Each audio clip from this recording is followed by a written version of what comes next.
Anak, binenta ng nanay mo ang ating lupa. Kailangan na nating umalis habang maaga. Pagbabayad sila. Tandaan nila to. Napakasakit ng ginawa nila sa atin.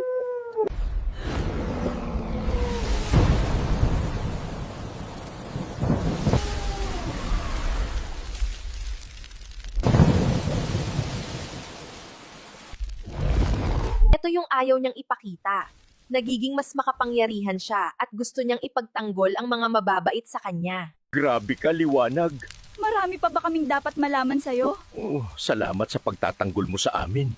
Mahal na mahal ka namin. Liwanag, ibalik mo na ang iyong natural na itsura. Maraming salamat sa pagpapakita ng pagmamahal sa amin. Hahanapin natin ang iyong mga magulang. Oh. Anong ginagawa ninyo rito? Ang kapal naman ng mukha ninyo pumunta dito sa pamamahay ko pagkatapos ng lahat. Unang-una, lupa ng aking amang yon, minana ako sa kanya, sinama kita sa titulo dahil asawa kita, hindi ko naisip na magaging sakim ka. May pera ka, ayaw mo lang ilabas. Tingnan mo, nakapagpagawa ka ng bahay, bumili ka ng maraming hayop, at nagtanim ka ng maraming gulay. Kung saan ko man nakuha ang pampagawa ko ng bahay, pambili ng hayop at ng halaman, wala kang pakialam doon.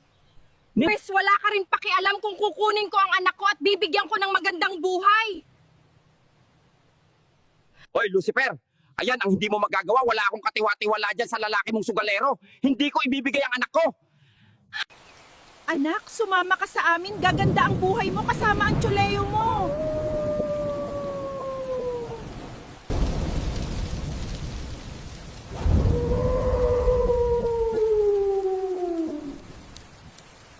Hindi ako sasama sa inyo. Nagbabala ang aking kaibigan. Nagbigay ng dilubyong panahon. Ibig sabihin yan, may dilubyong mangyayari. Sa mismong anak mo, narinig ang sagot. Ang kapal din ng mukha mo. Nakuha mo pang tanungin ang anak mo pagkatapos ng lahat ng ginawa mo. Hihintayin ko na lang kung kailan kami paaalisin ni Gab. Hindi ko alam kung ano ang gagawin ko kung saan kami titira ng anak mo.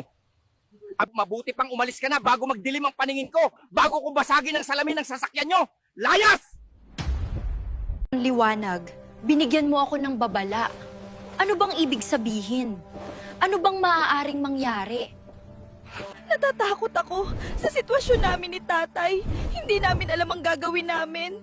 Binenta ng aking inay ang lupa na to. Pero kahit anong takot pa to, basta nandito ka sa tabi namin, lumalakas ang aming pananaw.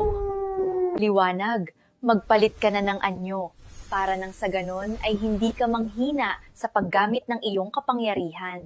Napapansin ko sa'yo, sa tuwing gumagamit ka ng iyong kapangyarihan, ay nadadagdagan ng iyong laki. Ang galing! Bata, ihanda mo ang sasakyan.